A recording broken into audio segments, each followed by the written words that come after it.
ফেসবুকে কীভাবে তুমি ফলোয়ার্স বাড়াবা, সেই ক্ষেত্রে কিছু সেটিংস আছে, আমরা সেটিংসের দিকে তাকাবো। তো বন্ধুরা, প্রথমে আমরা প্রোফাইল আইকনে ক্লিক করব।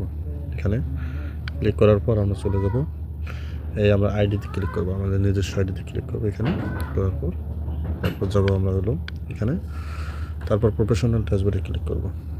প্রফেশনাল ড্যাশবোর্ডে ক্লিক করার পর আমরা নিচের দিকে স্ক্রল করে চলে যাবো। এই যে টুলস বাটন নামে একটা অপশন আছে, এই টুলস বাটনে ক্লিক করব। এই যে বাটনে এখানে ক্লিক করব। তারপর এখানে দেওয়া আছে পিপল টু ইনভাইট, এই পিপল ইনভাইটে ক্লিক করবো এখানে।